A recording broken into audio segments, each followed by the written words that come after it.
같아? 절대 아니거든. 결국은 물리거든. 자, 보시면 우리가 저번 주에 했던 게 뭐냐면 여러분들 중학교 3학년에 첫 단추 꼈어요. 여러분들이 해야 되는 거 일과 일률에 대한 개념. 자, 그 중에서 일이라는 게 뭐야? 라고 하는 과학적인 일이라는 건 어떤 물체에 내가 뭘 줘야 되니? 힘을 주어서 힘을 준 방향으로 물체를 이동시키는 걸 우리는 일했다라고 합니다. 그래서 일은 반드시 물체에 힘을 주어 힘준 방향으로 뭐 시키는 거다? 이동시키는 행위다. 이게 바로 일이다. 그래서 일을 하기 위해서는 전제 조건 반드시 힘을 줬냐 확인. 그리고 물체가 반드시 이동했냐가 아니고 힘준 방향으로 이동했냐를 확인. 되겠습니까? 이게 일의 조건이다. 그랬을 때 내가 일을 했다면 그 일이 얼마인지의 양을 측정하는 과목이 물리죠.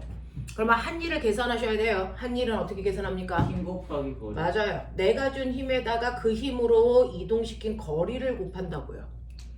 자, 그러니 10N의 힘으로 물체를 2m 이동시켜서 내가 한 일이 얼마다? 20줄이다. 이렇게 표현하는 거죠.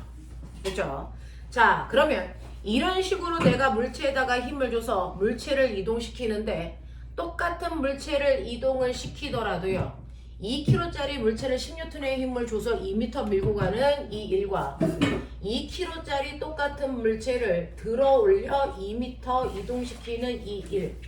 한 일의 양 중 누가 더 많을까? 아니면 같을까? 누가 더 많아? 1. 몇 번이 더 많을까요? 1. 몇 번일까요? 1. 1. 아니 2. 2번이 훨씬 큽니다. 2. 맞아요. 1번은요. 물체를 이동시키기 위해서 필요한 힘이 얼마라고요? 10N. 그럼 10N의 힘은 왜 필요하죠? 맞춰요. 그렇죠. 바닷가의 마찰 때문에 힘이 드는 거예요. 그러니까 내가 준 10N의 의미는 바닷가의 마찰력이기 때문에 이 일을 우리는 뭐라고 한다? 바로 마찰이 한 일이라고 한다. 힘의 종류를 이름으로 붙이는 거예요. 됐어. 그래서 이게 마찰이 한 일이고요. 내가 준 10N 그 자체가 마찰력. 그래서 마찰이 한 일이 10N 곱하기 2m. 그래서 20줄의 마찰이 한 일을 한 겁니다. 여기에 있는 1번이. 자, 그러면 2번 같은 경우에는 힘이 왜 들죠? 중력 때문이죠. 그러면 아까 내가 얘기했죠. 2kg짜리를 지구가 못 올라가게 아래로 잡아당기는 중력이 작용하겠죠. 지구는 1kg당 얼마의 힘이 작용합니까? 9.8N의 힘으로 물체를 잡아당깁니다. 지구는. 맞아요. 근데 얘는 2kg이죠. 몇 N의 힘이 필요합니까? 19.6N의 힘이 필요합니다. 됐죠? 그러니까 얘를 들어 올리기 위해선 여기에 써있지 않지만 19.6N의 힘을 줬구나라는 걸 캐치하셔야죠. 물체를 들 때 필요한 힘의 정체가 중력이기 때문에 이 일을 우리가 중력이 한 일이라고 합니다. 어떤 힘이 일을 했니? 라고 하는 겁니다. 됐죠? 자, 그러니까 19.6N의 힘으로 2m 밀고 갔으니 내가 한 일 얼마입니까? 38.2줄이죠. 훨씬 크죠. 정신 안 차려. 됐죠? 일은 누가 하는 거다? 힘이 하는 거다. 됐어? 일은 힘이 하는 겁니다. 어떤 힘이 일을 했는지를 정확하게 보셔야 되고 그 힘의 크기가 얼마인지를 보셔야 한 일을 구할 수 있다. 똑같이 2kg짜리 물체가 똑같이 2m 같다고 해서 한 일이 같지 않다. 상황에 따라 필요한 힘의 크기가 다르기 때문이다. 맞죠? 마찰이 한 일은 내가 물체를 밀 때 필요한 최소한의 힘이 마찰이 한 일이고요. 됐죠? 이건 밀 때 작용하는 힘이고요. 물체를 들어 올릴 때는 마찰이 한 일이 아닙니다. 누가 한 일이라고요? 중력이 한 일이에요. 중력만큼 힘이 들기 때문에. 이해되겠어? 하겠어? 네. 오케이. 그래서 이게 중학교 3학년 시험 문제예요. 저기 9 아니에요? 어떤 거요? 38.2가 아니라 38.9가 아니고 38.2가 아니라 39.2요. 39점이에요? 계산해. 이런 어떤 39 맞아? 예. 39.2요. 39점이 맞는데. 네. 누가 38이라고 했어? 일단 전 아니에요. 이따 영상 돌려본다. 38.3대. 항상 19.6 곱하기 2가 3. 끝은 2로 끝나야 되는 게 맞지 않아요? 6이 10인데 잠시만요. 저 새끼가 수학에 사치 계산을 못하고 있는데 지금. 아씨, 39.2다. 네. 네 맞아요. 네. 자, 그래서 이런 식으로 한 일을 각각 구하셔야 되고, 이때 힘은 그 물체를 이동시킬 때 필요한 힘의 크기를 얘기한다. 그 힘의 이름을 따서 마찰이 한 일, 중력이 한 일 이렇게 불러준다. 그러면 지성아, 중력이 한 일 얼마니? 중력이 한 일 없어요. 그렇죠. 됐죠? 얘는 중력 방향으로 움직이지 않았다는 거죠. 마찰이 한 일 얼마입니까? 없어요. 네, 위로 올렸기. 맞아요. 되겠습니까? 이렇게 해서 정확하게 어떤 힘을 이용해서 일을 했는지를 분석할 수 있으셔야 된다. 이게 바로 한 일이다. 됐어. 한 일을 구할 때 힘의 단위는 무조건 뉴턴이어야 되고요. 거리 단위 무조건 미터여야만 된다. 되겠지? 자, 그러면 이런 일을 내가 열심히 했는데 알고 보니까 사람들이 저는 한 일이 없대요 라고 하는 거죠. 됐죠? 일을 한다고 했는데 한 일이 없는 경우는 세 가지가 있어요. 아까 얘기한 것처럼 물체에다가 힘을 줬지만 내 힘으로 물체를 이동시키지 못하는 거죠.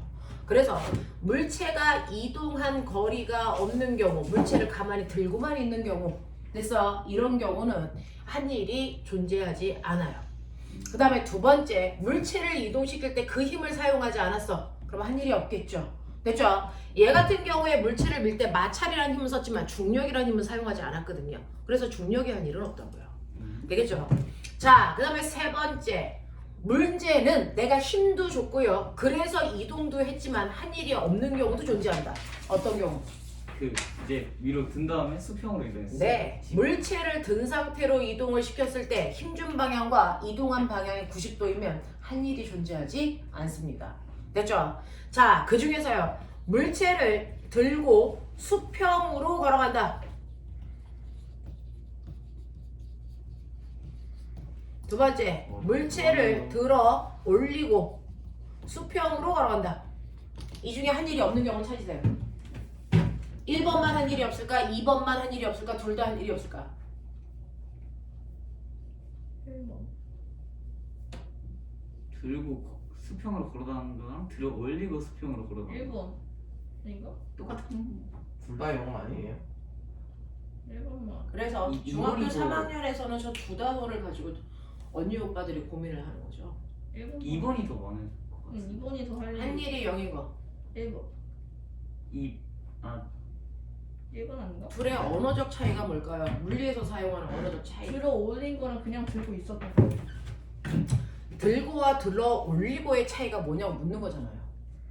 됐어? 자, 들고는요, 이 물체를 이미 든 상태예요. 됐어? 그리고 앞으로 걸어가요? 한 일 있어 없어? 없네. 예, 없네요. 됐어? 들어 올리고는 뭐예요? 바닥에 있는 물체를 들어 올린 다음에 걸어간다는 얘기죠. 그러면 이건 한 일이 있니 없니? 있어요. 있죠. 들어 올리는 자체가 중력의 한 일이니까. 아까 맞아요. 이렇게 되는 거죠. 그래서 얘는 들어 올리는, 얘가 2kg짜리 물체이고 2m 들어 올렸어? 그렇다면 이만큼의 일을 했단 얘기죠. 됐어. 들어 올리는 자체는 일을 한 거고요. 그리고 나서 걸어가는 건 일을 안 한 거죠. 무슨 말인지 알겠니? 그래서 얘는 한 일이 있습니다. 무슨 말인지 알겠지? 네. 그래서 물리에서의 들고라는 표현과 들어 올리고의 표현은 다른 말이다. 납득해라. 알겠니? 실수할 만한 거 포인트 집어드리는 거예요. 기본적인 개념들을 다 가지고 계셨으니까. 자, 그래서 이렇게 한 일이 0인 경우가 존재한다는 거 머릿속에 넣으시면 되겠고요. 그 다음에 세 번째, 이러한 일을 물리에서 좋아하는 그래프를 그릴 수 있어야 된다는 거죠. 됐죠? 내가 한 일을 그래프로 나타낼 수 있어야 된다. 자, 그랬을 때 그래프의 x축이 뭐여야 되니? 그 뉴턴이 뭐여야 됩니까? 힘. 물체를 들고 간 이런 거리. 거리죠. 됐냐? 네. 1m 걸어갔어요. 2m 걸어갔어요. 거리여야 되고요. 아, 자, y축이 뭐여야 됩니까? 힘. 힘이어야죠. 그래서 이걸 그림으로 그리면 얘는 10N이라는 힘을 일정하게 줘서 2m 밀고 갔네. 근데 꼬맹아 1은 도대체 어딨어? 힘하고 거리밖에 안 보이는데? 2개 곱하면 되니까 면적을 그렇죠. 1이라고 하는 건 힘에다가 밀고 간 거리를 곱하는 건데 힘은 세로축에 있고 거리는 가로축에 있으니 1을 곱한 값은 면적에 존재합니다. 됐죠? 그래서 이 그래프 밑에 있는 면적이 2m 밀고 가는 동안 내가 한 일의 양이죠. 알겠습니까? 네. 이렇게 된다라고 말씀을 드렸어요. 이게 바로 1입니다. 자, 그런가 하면 네 번째. 이러한 일을 한다. 자, A도 10줄의 일을 합니다. B도 10줄의 일을 합니다. 그럼 둘의 차이점이 없죠. 네. 근데 이 일을 하는데 걸린 시간은 다릅니다.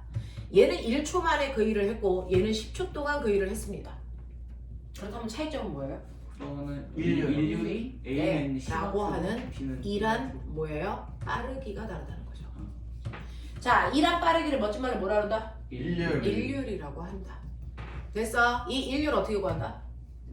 그 시간분의 그 시간분의 2는 일한. 거리 곱하기 시간. 뭡니까? 승력. 시간분의 1. 아, 보이세요? 이게 바로 일률 구하는 방법이죠. 됐죠? 네. 그래서 이렇게 나누시면 A의 일률 나오죠? 얼마입니까? 10W. 네, 10 줄퍼 초라고 쓰기 귀찮아 10W라고 씁니다. 맞아. 네. 자, 이 얼마입니까? 1W. 1W죠. 자, 꼬맹아 10W로 2초 동안 일했어. 몇 줄의 일을 하니? 22. 라고 하는 와트의 뜻이 뭡니까? 1초 동안 10줄의 일을 한다 이 뜻이죠. 그러니까 2초 동안 한 일 얼마? 20. 50줄의 일 하려면 몇 초 걸리니? 5초. 5초. 이렇게 되는 거죠. 음. 되겠습니까? 그래서 일률이라고 하는 건 일한 빠르기로요. 한 일을 걸린 시간 초로 나누는 겁니다. 됐죠? 근데 한 일은요. 힘에다가 밀고 간 거리를 곱하는 거고 이걸 걸린 시간 초로 나누는데 얘가 보입니다. 이게 속력. 뭡니까? 속력이죠. 됐어?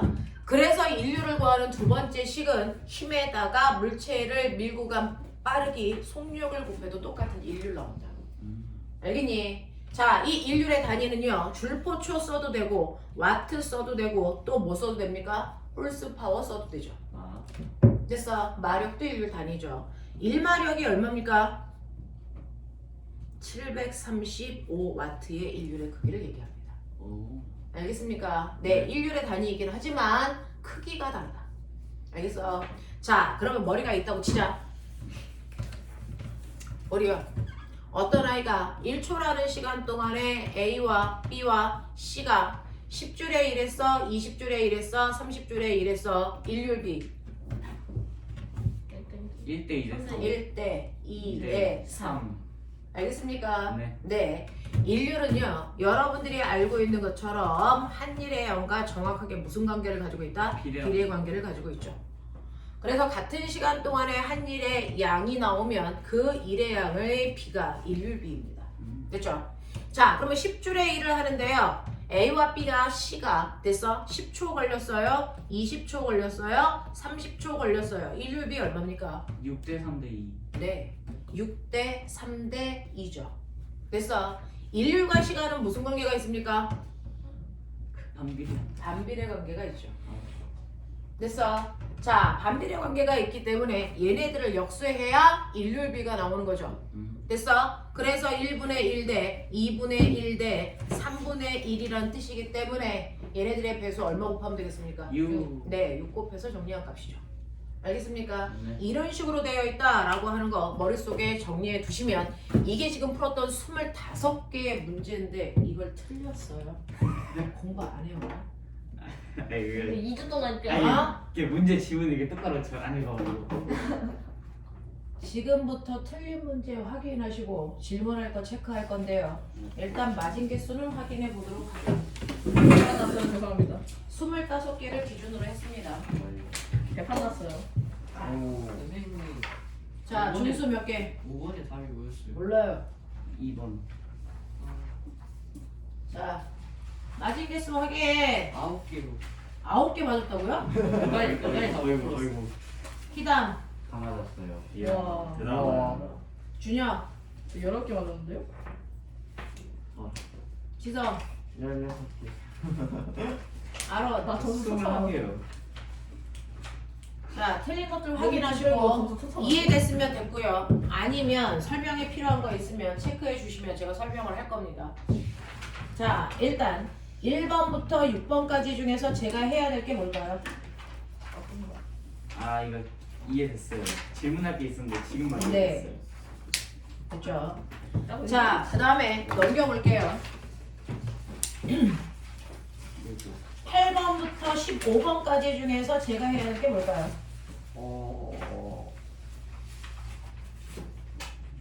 이해됐나요? 넘기죠. 자, 16번부터 22번까지 제가 할 게 뭘까요? 저 18번이랑 19번이요. 19번이요. 자, 18번, 19번 두 개 보죠. 18번에서 일을 많이 한 것부터 순서대로 해라 라고 하는 문제가 중학교 3학년의 가장 핫한 유형 중에 하나입니다. 자, 첫 번째 기억 보시면 3kg의 물체를 2시간 동안 들고 서 있어 한 일 얼마라고 판단합니까? 명. 네, 들고 서 있는 거지 들어 올리지 않았습니다. 그러니까 기억의 한 일은 0줄이어야 됩니다. 니은 가죠? 자, 1kg짜리 물체를 0.5m 높이까지 들어 올렸다 보이죠? 아. 들고와 들어 올렸다가 다른 말인 거 보이시죠? 아 그러네. 네. 그러면 얘는 한 일이 얼마입니까? 얘는 9.8 곱하기 1kg. 이 짓을 하는 이유는 얘를 9.8N으로 바꾸기 위해서죠. 됐죠? 네. 거기다가 밀고 간 거리 0.5를 곱하는 거죠. 네. 됐어. 자, 그럼 얼마 나옵니까? 40. 49. 나 40. 49? 4.9 4.9 아닌가요? 4.9 맞잖아. 아 그럼 됐죠? 자, 그 다음에 디귿 갈게요. 2kg의 물체를 2N의 힘을 작용해서 힘의 방해로 3m 밀고 갔습니다. 얘는 마찰이 한 일이죠. 2N 곱하기 얼마입니까? 3. 그래서 얘가 한 일 6줄이죠. 6줄. 그래서 디귿 니은. 애들은요, 여기에 있는 디귿 보기에서 2kg, 2N, 3m 이 숫자 다 사용해서 곱하고 싶어 해요. 본능적으로. 알겠습니까? 그럴 이유가 없는 거죠. 19번 보시면 그림과 같이 무게가 10N인 물체를 수평에서 밀어서 서서히 5m 이동시킨 후에 수직으로 들어올렸다. 얘는 몇 가지 일을 했습니까? 두 가지 일을 했죠. 미는 마찰이 한 일, 들어올리는 중력이 한 일. 납득합니까? 네. 그러니까 마찰이 한 일과 중력이 한 일을 구해서 더하셔야 되는데 첫 번째 마찰이 한 일은 10N의 힘으로 5m 밀고 간 일이고요. 자, 중력의 한 일은요. 이 물체가 몇 킬로짜리라고 했어요? 없네요. 안 나와 있는. 무게가 16. 무게가 10N이라고 했는데요. 자, 무게가 10N이지 물체를 밀 때 10N이 작용한 게 아니라네요. 오. 됐어. 그럼 밀 때 사용한 힘인 마찰력은 몰라요. 그리고 거기다가 밀고 간 거리가 5m이고 그 다음에 물체가 10N입니다. 10N이니까 9.8 곱할 필요가 없죠. 이미 뉴턴으로 나왔으니까. 아. 맞아요. 자, 그러니까 10N의 물체를 몇 미터 들어올리냐면 2m 들어올립니다. 그랬을 때 총 한 내 일이 얼마냐면 45줄이랍니다. 요 일이 얼마냐면 20줄이기 때문에 요 일이 얼마냐면 25줄이어야 되죠. 그렇다면 마찰력은 얼마입니까? 오네요. 5N이어야 된다는 얘기죠. 분석하십시오. 넘기죠. 23번부터 25번까지 제가 할 일이 뭘까요? 없어요. 되겠습니까? 자꾸 모르는 거 쌓아두지 마십시오. 알죠? 오늘 몰랐던 부분들 빨리 해결할 수 있도록 하시면 되겠습니다. 자, 여기까지 할게요. 됐죠? 이게 저번 주에 했던 내용들 정리해 드린 겁니다. 자, 그럼 이제 오늘 할 내용이 뭐냐라고 하는 겁니다. 자, 오늘 할 얘기는요, 여러분들 일과 일률에 대한 얘기가 정리가 됐으니 이제 여러분들은 드디어 뭐에 대한 얘기를 할 수 있는 능력이 됐냐면 에너지에 대한 얘기를 할 수 있는 능력을 갖춘 겁니다. 자, 그래서 여러분들은 이제 드디어 앞쪽에 오시면 몇 강입니까? 6강 위치 에너지 여기부터 가죠. 자, 이제 일이 뭔지는 알았어요. 내가 어떤 물체에다가 힘을 줘서 물체를 힘을 준 방향으로 이동시키는 행위가 일이다 라고 하는 거죠. 그러면 저는요, 얼마만큼의 일을 할 수 있어요? 제가 할 수 있는 최대의 일 얼마만큼입니까? 몰라요. 무한대? 무한대일 것 같죠. 어떤 물체도 무한대의 일을 할 수는 없습니다. 왜요? 아 에너지. 라고 하면 실제로요, 모든 물체, 모든 사람들은 일할 수 있는 능력만큼만 일을 하죠. 자신이 가지고 있는 일할 수 있는 능력만큼만 일을 할 수 있고요. 이건 무한하지 않습니다. 유한합니다. 됐죠? 자, 일할 수 있는 능력을 우리 뭐라 그럽니까? 이거를 물리에서 에너지라고 정의합니다. 됐어. 모든 물체 또는 모든 사람들이 할 수 있는 일의 양, 일의 능력, 이거를 우리는 에너지라고 한다. 그러니까 내 몸의 에너지가 정확하게 얼마 있냐? 그만큼의 일만 할 수 있다는 얘기다. 무슨 말인지 알겠어? 자, 그러면 내가 만약에 내 몸에 처음 에너지가 얼마 있었냐면 100줄 있었다고 치자. 저 100줄 있었어요. 근데 저는요, 일을 했습니다. 얼마만큼 했냐면 40줄만큼 일했어요. 그렇다면 저의 나중 에너지가 얼마 될까요? 60줄. 그렇죠. 왜냐면 제가 가지고 있는 에너지 중에 일부를 일로 사용했으니까. 그래서 에너지는 일로 전환되는 겁니다. 됐죠? 그래서 여러분들이 보시는 것처럼 제가 맨 처음에 가지고 있던 100줄의 일에서 일한 만큼을 뺐더니 저의 남는 에너지가 생기는 거죠. 맞냐? 이렇게 되는 겁니다. 자, 그러면 이제 저의 처음 에너지는 다시 60줄이 됐습니다. 자, 60줄의 에너지를 가지고 있는 제가요, 요번에는 일을 받았습니다. 얼마만큼? 20만큼의 일을 받았습니다. 저의 나중 에너지 얼마 될까요? 80줄이. 네, 80 됩니다. 됐어요. 왜? 일은 에너지로 또 전환될 수 있으니까. 됐어. 그래서 저의 처음 에너지에다가 일을 20만큼 받아 저의 나중 에너지가 80 됐다라는 얘기입니다. 이해됩니까? 자, 그러면 이제 저의 처음 에너지는 얼마가 됩니까? 80이 됩니다. 됐죠? 근데 제가 중간에 일을 한 양이 0입니다. 일을 받은 것도 0입니다. 그럼 저의 나중 에너지 얼마입니까? 80입니다. 에너지는요, 시간이 100시간이 지났다고 해서 줄거나, 됐어? 10초가 지났다고 해서 늘거나 이러지 않습니다. 에너지는 반드시 일을 한 만큼만 줄고요, 일을 받은 만큼만 늘어납니다. 됐어? 시간이 지난다고 해서 에너지가 저절로 없어지는 일 절대 존재하지 않습니다. 그러니 자, 맨 처음에 에너지가 100이었는데 나중 에너지가 60이 됐다는 얘기는 반드시 중간에 뭐 했다는 얘기입니까? 일을 했다라는 얘기입니다. 얼마만큼? 40만큼. 됐어? 에너지는 무조건 일을 해야만 줍니다. 됐죠? 저의 처음 에너지가 60인데 나중 에너지가 80 됐다고 치죠. 반드시 이 아이한테 무슨 일이 일어났습니까? 일을 받았습니다. 얼마만큼? 20만큼. 됐어? 저의 처음 에너지가 80인데 나중 에너지가 80입니다. 무슨 일이 일어난 겁니까? 네, 얘는 중간에 어떤 일을 하지도 받지도 않았다는 뜻입니다. 이해됩니까? 이해됩니까? 자, 이런 식으로 에너지와 일은 서로 전환되는 관계고, 에너지는 반드시 일을 하거나 받아야만 변한다. 알겠습니까? 자, 그러면 이러한 에너지에는 어떤 게 있을까요? 라고 하면 태양 에너지, 열 에너지, 소리 에너지, 빛 에너지, 파동 에너지 열나 많겠죠. 근데 여러분들이 중학교 3학년 때부터 고등학교 3학년 때까지 물 시간에 배우는 에너지는 딱 2개밖에 없습니다. 무슨 에너지냐면 위치 에너지와 운동 에너지라고 하는 이 2개밖에 안 배웁니다.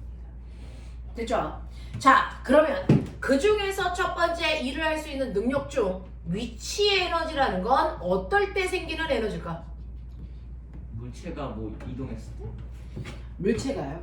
됐어. 자, 얘 위치 에너지 있어 없어? 없겠죠? 있나? 물체가 이렇게 하고 있어? 위치 에너지 있을까 없을까? 있죠. 없어요. 자, 라고 하는 위치 에너지가 뭐냐라고 하는 정확한 기준을 알고 있어야 판별할 수 있겠죠. 됐죠? 선생님이 이거 떨어뜨려서 머리에 맞았어요? 기분만 나쁘죠? 근데 이거 떨어뜨려서 저 죽을 수도 있어요. 높은 데서 63빌딩에서 정확하게 떨어뜨려 정수리 맞으면 저 죽습니다. 자, 그럼 여기 있는 이 분필은 됐어. 나를 죽일 수 있는 에너지가 없었지만 63빌딩에서 떨어지는 그 아이는 나를 죽일 수 있는 에너지가 있었다는 거죠. 차이가 뭐예요? 높이죠. 됐어. 위치 에너지는요, 반드시 높은 곳에 있는 물체가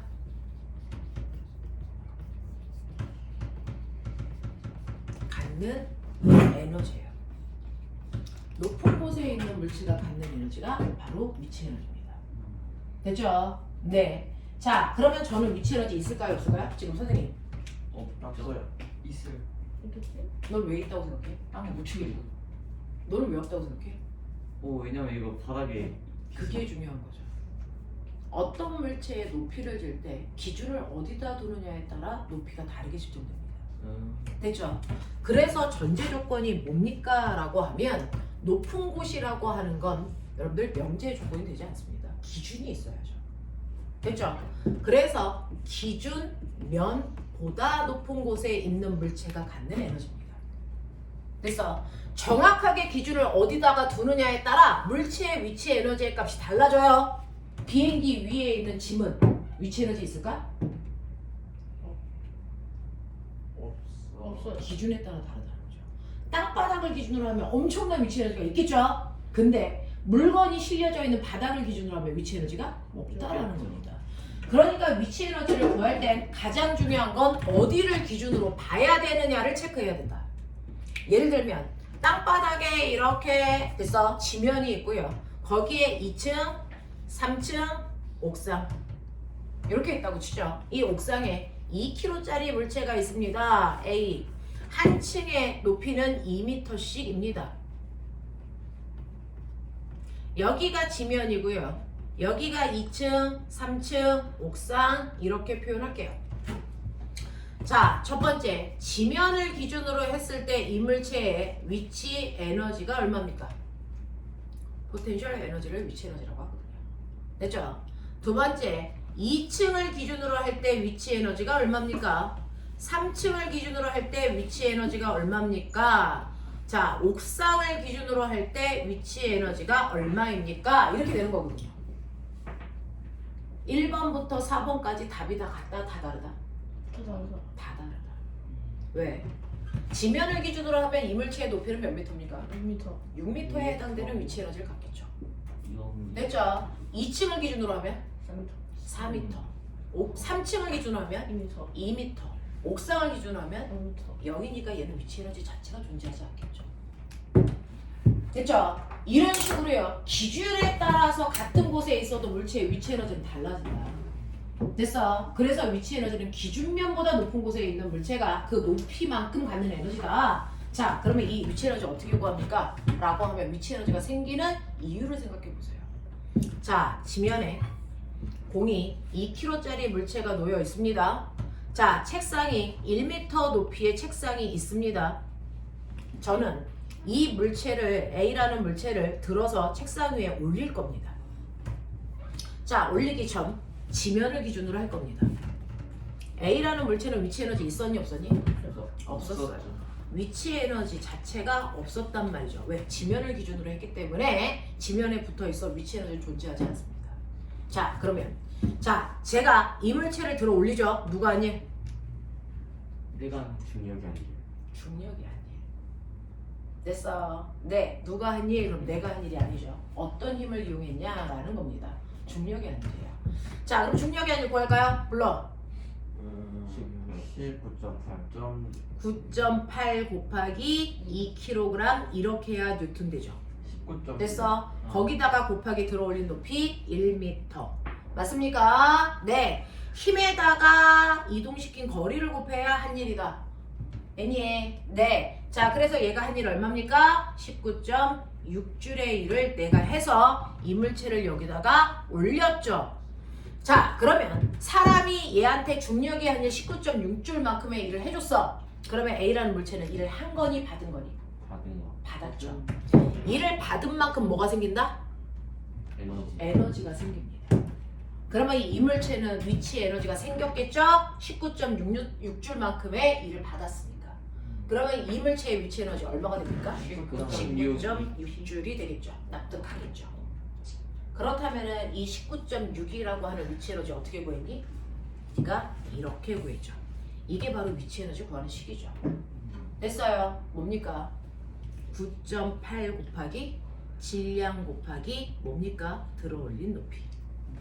이거죠. 그래서 위치 에너지 구하는 식이 바로 9.8 mH. 여기서 h가 기준면으로부터의 높이가 바로 h가 되는 거죠. 되겠어요? 자, 그럼 보면 해보자. 첫 번째 지면을 기준으로 이물체의 위치 에너지. 불러.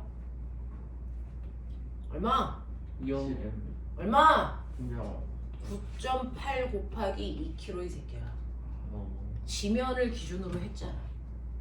됐어. 그러면 9.8 곱하기 m이라고 하는 힘에다가 됐죠? 기준면으로부터의 높이를 곱하시면 얘 위치 에너지 나온다 했죠.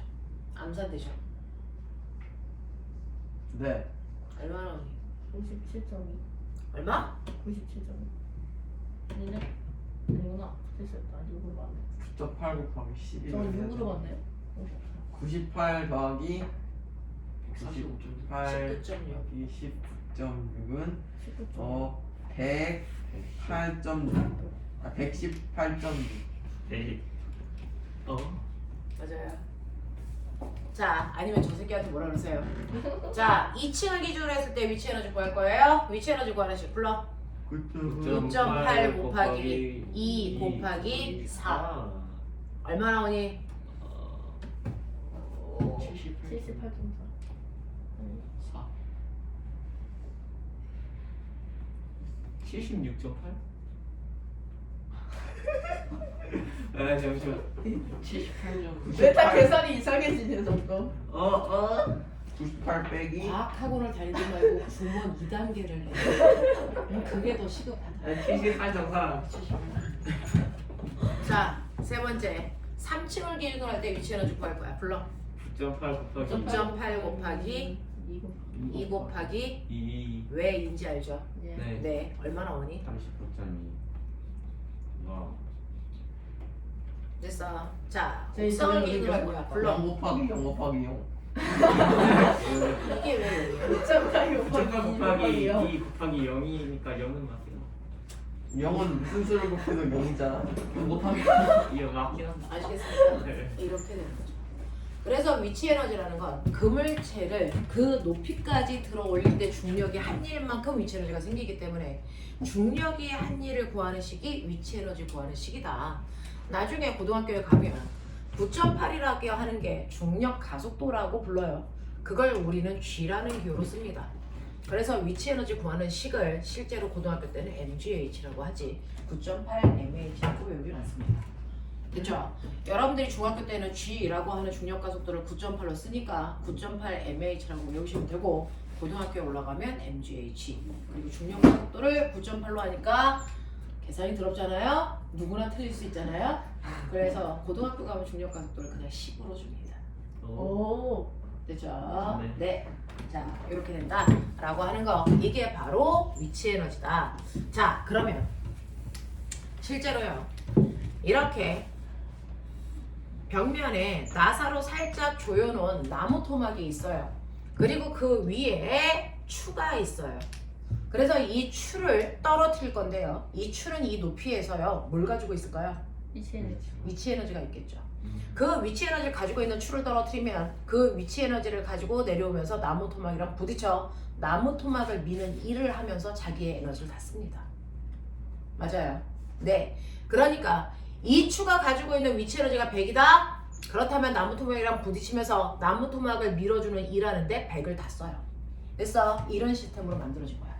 이해되겠니? 자, 이때 얘는 추라고 불러지고 얘는 나무 토막이라고 부를게요.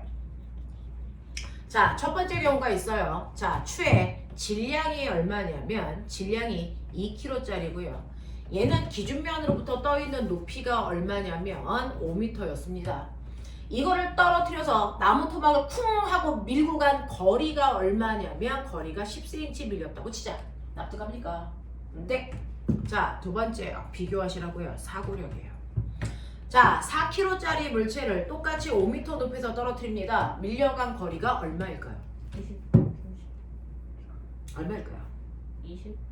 네, 20cm 밀려나갑니다. 그렇게 생각한 이유가 뭡니까?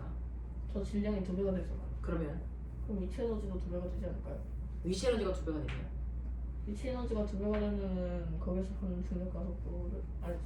위치 에너지가 2배가 되면은 거기서 이거 어떻게 설명해야 되지? 실제로요, 영재과하고 과거는요 구술 면접을 봐요. 답이 아니고요. 생각이 논리적으로 정확했느냐를 묻는 거죠. 어떻게 말해야 되지? 라고 하면 떨어지는 거죠. 실제로 질량이 2배가 되면 물체의 위치 에너지가 2배가 되기 때문에 할 수 있는 일의 양도 몇 배가 늘어난다? 2배가 늘어납니다.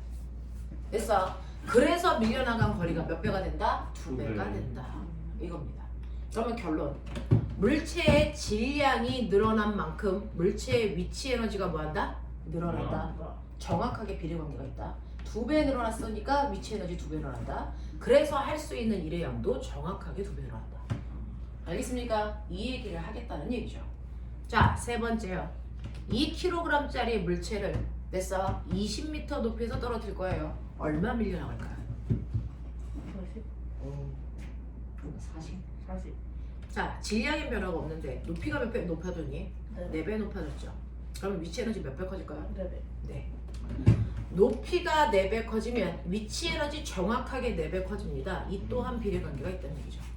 됐어? 그러면 할 수 있는 일의 양도 몇 배 커집니까? 4배 커지죠. 됐죠? 그래서 일의 양이 4배 커졌기 때문에 밀려나간 거리가 4배만큼 많이 40cm 밀려나갔을 거라고 예측하는 거죠. 이해되죠? 네 번째요. 자, 4kg짜리 물체를 10m 높이에서 떨어뜨린다? 얼마 밀려나갔을까? 2배에서 4배. 얼마 밀려나갔을까? 40. 40. 네, 40m죠. 왜요? 실제로 질량 2배, 높이 2배면 위치 에너지를 몇 배 커집니까? 4배. 네네. 라고 하는 질량과 높이를 곱한 만큼의 배율이 위치 에너지의 크기와 정확하게 비례. 그것만큼 한 일의 양이 증가한다. 이 얘기죠. 됐어? 그래서 위치 에너지라고 하는 건 질량과 정확하게 비례 관계가 있어요. 알겠니? 그래프 찾는 겁니다. 자, 위치 에너지는 정확하게 물체의 높이와 비례 관계가 있어요. 이해하죠? 위치 에너지는 정확하게 물체의 질량과 높이를 곱한 값에 비례 관계가 있습니다. 알겠습니까? 네. 그래서 그 위치 에너지와 물체가 밀려나간 거리는 정확하게 비례 관계가 있죠. 아시겠습니까? 이런 식으로 그래프가 작성되는 거야. 이해되겠지? 자, 그러면 나 궁금한 거 있어. 결국은요, 이런 식으로 추의 질량과 높이만큼 추가 일할 수 있는 능력 뭐가 생긴다고요? 위치 에너지가 생기고 그 위치 에너지만큼 나무 토막에 뭐 할 수 있다고요? 1. 이동시킬 수 있다. 자, 그러면 1은 어떻게 구하죠? 힘 곱하기 거리 힘 곱하기 거리죠.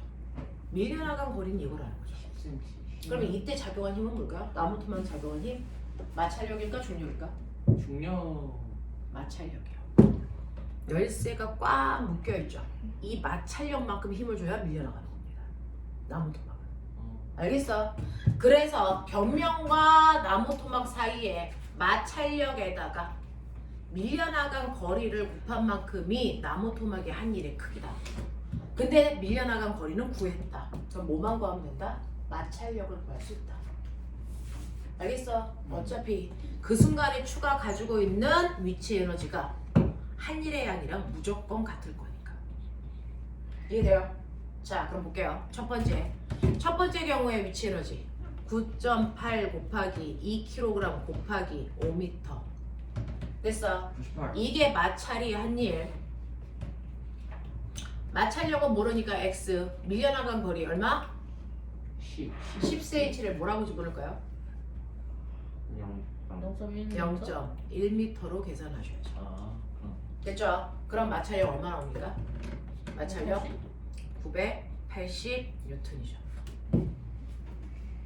맞습니까? 이렇게 나무 토막과 벽면 사이의 마찰력도 계산할 수 있죠. 자, 그럼 이때 마찰력은 얼마일까요? 이때 맞추려고 잠시만 490. 20. 아, 잠시만. 계산을 해. 잠깐만. 8 곱하기 4, 5, 20. 186. 196. 196. 아이 980. 네? 196에다가 490. 아 이거 암산으로 안 되겠다. 꼬맹아, 수학 시간이야, 과학 시간이야? 과요. 논리적으로 생각을 해. 이거 옆에 시간. 쓰지 말고. 이거 얼마니? 400. 1960. 490? 580. 490? 응? 이유를 설명하자. 아로나 얘기. 아 마찰력은 같구나. 거리가 이렇게. 아무 통합은 딱히 없으니까. 아 그렇네요. 아 그러네요를 너는 숫자로 계산하고 싶은 거지. 생각하는 거지. 실제로요. 나무 토막과 벽면 사이의 마찰력은 나사를 얼마나 세게 죄었냐에 따라 결정되죠. 실험할 때마다 나사를 죄는 세기가 달라지면 저 실험이 정확하게 위치 에너지만큼 밀려나간 거리가 비례하게 나올 수 있니? 그건 아니죠. 정확하게 비례해서 나왔죠. 그럼 마찰력의 변화가 있으면 되겠니 안 되겠니? 맞아. 없어야죠. 오. 위치 에너지가 2배 커지면 한 일이 정확하게 2배 커져야 된다. 근데 한 일은 힘 곱하기 거리인데 거리가 정확하게 2배 커졌다? 마찰력의 변화가 있으면 된다 안 된다? 안 된다. 됐죠? 마찰력은요 힘 곱하기 거리인데 이미 거리가 2배 커졌잖아. 일이 2배 커져야 되는데 그럼 힘의 크기의 변화가 있니 없니? 없어요. 이걸 왜 계산하죠? 이미 얘가 2배 커지면 힘의 크기는 변화가 없어야 한 일이 2배가 되는 거죠. 얘가 2배 커졌는데 얘도 2배 커져? 그럼 얘는 4배 커져야죠. 얘가 2배 커졌는데 얘는 2분의 1로 줄어? 그럼 한 일은 똑같아야죠. 무슨 말인지 알겠니? 수학하려고 하지 말고 물리하시라고. 되겠어. 사고력을 키워보라는 얘기입니다. 그러려고 중학교 1학년 올라가는 애들한테 중3 내용하고 중학교 2학년 올라가는 애들한테 중3 내용하는 거죠. 안 그러면 현행하면 되죠. 이렇게 가요. 되겠어. 그래서 벽면과 나무 토막 사이의 마찰력은 변하지 않습니다. 됐죠? 네. 그래서 마찰력을 일정하게 하고 이동시킨 거리가 비례하게 해서 위치 에너지의 크기가 뭐에 의해 결정되는지를 실험해 본 겁니다. 됐죠? 그때그때마다 마찰력이 달라지면 위치 에너지의 크기에 따라 이동거리가 비례할 수가 없습니다. 이해하겠니? 이해하겠습니까? 납득되니? 준수 납득되는 거야? 산수로 하지 말고 사고력으로 보세요. 물린 그런 거예요. 되겠죠? 자, 이런 식으로 해서 여러분들이 위치 에너지와 됐죠? 에너지라고 하는 개념들을 여러분들이 기억했고, 자, 이러한 위치 에너지 중에서 꼬맹아 10분밖에 안 남았는데 선생님이요. 어우. 자, 위치 에너지를 영어로 뭐라는 줄 아세요? 포텐셜 에너지. 네, 포텐셜 에너지. 됐어. 포텐셜이라는 게 영어 단어가 한국말로 무슨 뜻일까? 잠재적인. 맞아요. 잠재되는. 그럼 위치 에너지라는 건 뭔가로 바뀔 수 있는 잠재되는 에너지라는 뜻이야. 위치 에너지는 무슨 에너지로 바뀌는 줄 아세요? 운동 에너지. 운동에너지. 그래서 모든 위치 에너지는 운동 에너지로 바뀔 잠재된 에너지야. 됐어? 그래서 포텐셜 에너지라고 하는 거야. 자, 그러면 이러한 위치 에너지를 누가 만든다? 왜 높은 곳에 있는 물체는 위치 에너지가 있어요? 네, 중력 때문에요. 중력이 없으면 우주에서 얘 높은 곳에 있어. 가만히 있어요. 그렇죠. 동. 그러니까 위치 에너지, 우리가 얘기하는 위치 에너지는 중력 때문에 생긴 위치 에너지예요. 그래서 중력 포텐셜 에너지죠. 그 중력 포텐셜 에너지를 우리가 어떻게 구했다? 얘기해. 우선 무게 곱하기 9.8. 네, 위치 에너지에는요 중력 위치 에너지라는 게 있는 거죠. 그게 중력 때문에 생겼으니까 중력 곱하기 됐죠? 높이인 거죠. 근데 위치 에너지를 만드는 또 다른 힘이 있습니다. 뭡니까? 바로 용수철이 가지고 있는 힘. 탄성이요? 그렇죠. 그래서 탄성 포텐셜 에너지입니다. 그리고 넘사벽인 내용이 있어요. 고등학교 2, 3학년 때 배우는 위치 에너지. 무엇이요? 됐어. 자비력. 그게 바로 중학교 2학년 때 배우는 내용입니다. 자기력과 부력. 전기력이요. 다 틀렸어. 전 그래서 전기도 위치 에너지를 만듭니다. 전기 포텐셜 에너지. 그걸 중2 때 배웁니다. 전기 위치 에너지가 바로 얘입니다. 이제 뭘까요? 볼트. 여러분들이 전기 에너지라고 하는 게 사실은 우리가 중학교 2학년 때 배우는 전압입니다. 되겠어. 자, 지금은 여기까지 가기에는 너무 넘사벽이야. 자, 여기까지만 하자. 탄성 포텐셜 에너지. 자, 꼬맹아. 용수철 있죠? 자, 용수철이요. 아무런 힘도 받지 않았을 때 그냥 원래 길이, 늘어나기 전 길이 L0. 됐어. 여기다가 내가 10N이라는 물체를 매달아. 중력 때문에 얘가 아래로 받는 중력이라는 힘 때문에 용수철이 늘어나겠죠. 언제까지 늘어나? 탄성력. 생각과 중력이 같아질 때까지. 맞아요. 바로 지구가 잡아당기는 중력의 크기와 똑같은 크기가 반대 방향으로 탄성력이 생길 때까지만 늘어나서 합력이 얼마가 되면? 0이 되면 멈추겠죠. 됐죠? 자, 그래서 얘는 아래쪽으로 중력이라고 하는 10N의 크기와 똑같은 크기가 반대 방향으로 탄성력이 생길 때까지 늘어나다가 멈춘다. 그랬을 때 늘어난 거리가 만약에 1cm였다고 치자. 그럼 꼬맹아, 내가 10N이 아니고 20N짜리 매달면 2cm. 2cm 들어가죠. 30N짜리 매달면 3cm. 그렇죠. 3cm. 자, 이거 무슨 얘기야? 비례. 비례합니다. 용수철은요. 됐어. 그 용수철에 작용하는 탄성력이라는 크기를 만들기 위해서는 용수철을 늘어난 길이와 정확하게 탄성력은 비례하는 관계가 있다라는 거죠. 그러니 1cm 늘어날 때 작용하는 탄성력이 10N이었어? 그러면 2cm가 되면 그 용수철은 무조건 탄성력이 20N이 돼. 됐어. 그러면 용수철이 만약에 3cm 늘어났어? 지금 용수철에 작용하는 탄성력은 몇 N이란 얘기야? 30N이란 얘기야. 이런 얘기잖아. 맞죠? 근데 용수철마다 그 용수철의 단단한 정도가 달라. 아빠 자동차 의자의 밑에도 용수철 들어있는 거 아세요? 그래서 의자에 앉으면 밑으로 싹 가라앉죠? 됐죠? 그리고 여러분들이 쓰는 볼펜에도 용수철 들어있는 거 아세요? 분해해봐서 알아요. 그래서 뚝뚝뚝뚝 하면요. 됐어? 네, 용수철이 들어있는 거니까 튕겨 올라가겠죠? 근데요, 여러분들 샤프 속에 있는 그 용수철을 아빠 자동차 밑에다가 대면 무슨 굉장히 앞으로. 아빠 자동차 똥꼬가 고속도로 바닥에 붙어가겠죠? 어휴. 되겠죠? 그러니까 자동차 의자 밑에 용수철은 대단히 단단한, 잘 안 늘어나는 용수철을 써야 되는 거고요. 샤프 속에 있는 용수철을 만약에 자동차에 있는 용수철을 갖다 넣었다? 결정 없이요. 그러면 절대. 쓸 수 없는 샤프를 만드는 거죠. 되겠습니까? 그래서 이렇게 용수철마다 잘 늘어나냐 늘어나지 않느냐 용수철의 단단한 용도가 다 다릅니다. 용도에 따라. 그러면 그 용수철의 단단한 정도를 소비자한테 표시해줘야 용도에 맞게 쓰겠지.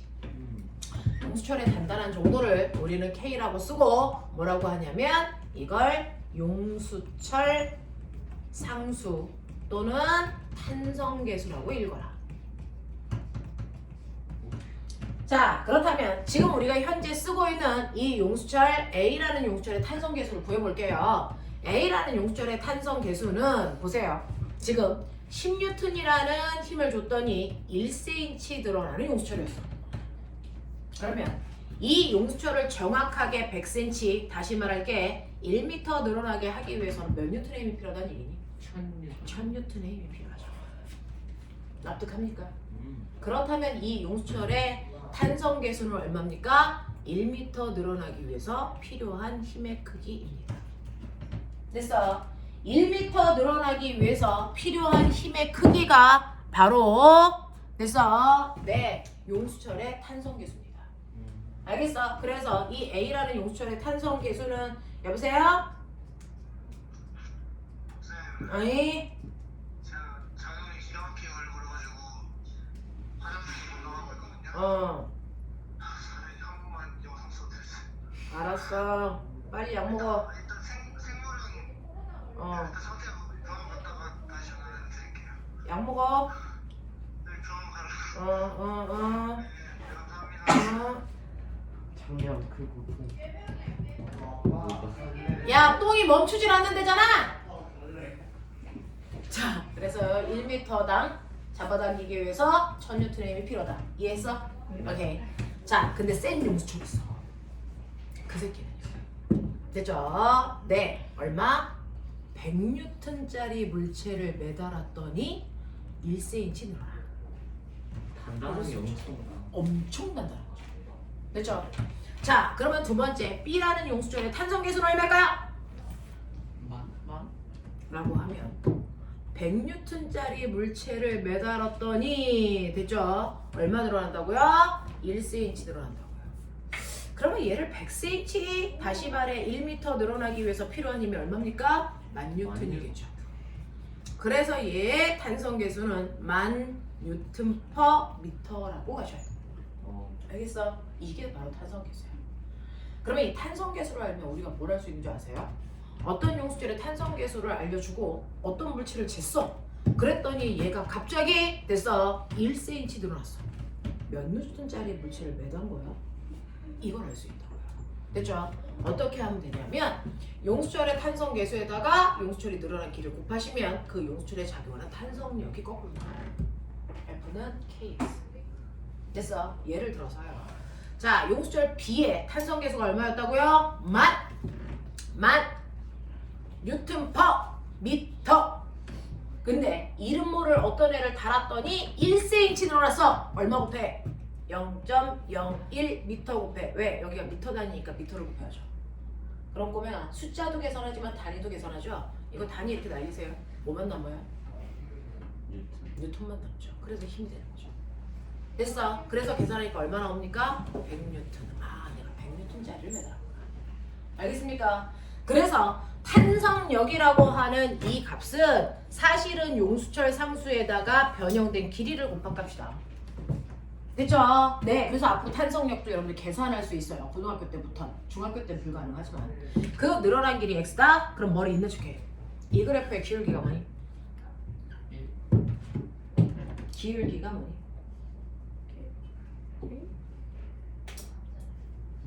y는 ax 플러스 b.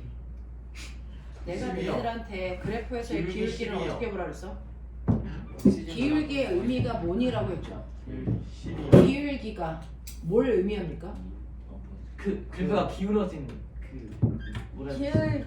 기울기의 의미를 물리에서는 어떻게 찾는다 그랬어요? y. 그 뭐지? 죽여버린다. 그래프. x축분의 y축의 변화량이죠. 네. 정신 안 차려? 아. x축이 뭐야? 늘어난 길이. y축이 뭐야? 탄성력. 그래서 10이요. 그럼 뭐야? 용수철 상수. 10. 맞습니까? 탄성력과 늘어난 길이 사이의 관계 그래프에서 이 기울기는 각각의 용수철의 용수철 상수값을 나타냅니다. 얘는 지금 용수철 상수값이 얼마입니까? 라고 하면 됐어. 1cm니까 0.01이죠. 그래서 얼마? 1000. 오. 되겠습니까? 그래서 얘를 나타낸 거야. 아. 이해되니? 네. 이해되겠니? 말. 면적이 뭘까요? 공부 제일 잘하는 물리하는 애들은 그래프 가지고 놀 수 있어야 된다는 거죠. 기울기, 면적 누가 안 가르쳐줘도 의미 분석이 돼야죠. 저걸 많이.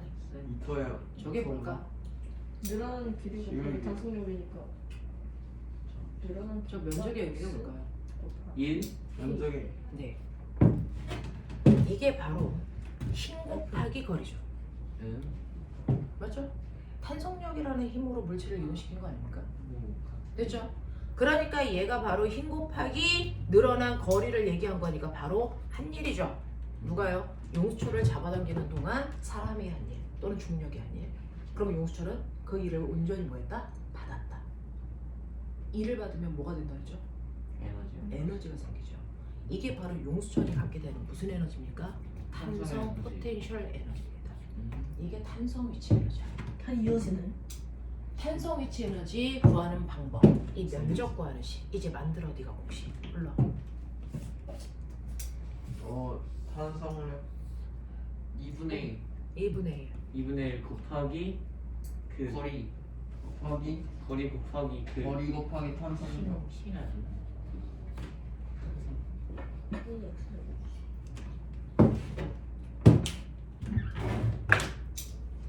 보이죠? 저게 공식이야. 0.01 아니 0.1 값이 중요한 게 아니고요.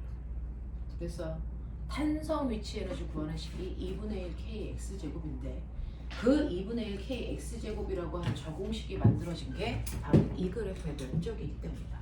근데 제곱은 왜 붙은 거예요? 이게 kx, 이게 x 두 개 곱해야죠. 아 그럼. 밑변 곱하기 높이. 음. 정신 차려야죠. 그게 돼요? 삼각형 넓이니까 2분의 1 붙고요. 아, 맞아.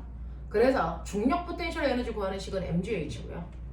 여러분들은 지금 고등학교 2학년 거 하고 있어요. 자, 탄성 포텐셜 에너지 구하는 식이 2분의 1 kx제곱이다. 이해되니? 이해되니? 그래서 위치 에너지는 이렇게 용수철인 탄성력도 갖고요. 중력도 탄성 에너지를 갖고 있다. 이해돼? 각각을 어떻게 구하는지 아시겠어요? 네. 중학교 3학년 때는 중력 포텐셜 에너지만 나옵니다. 탄성 포텐셜 에너지를 고등학교 2학년 때 봅니다. 됐죠? 안센물리라서 여기까지 끌고 온 겁니다. 되겠지? 자, 그래서 지금 시간 없어요. 여기서 끊어드릴게요. 54페이지부터 57페이지까지 문제 풀어오는 거 숙제.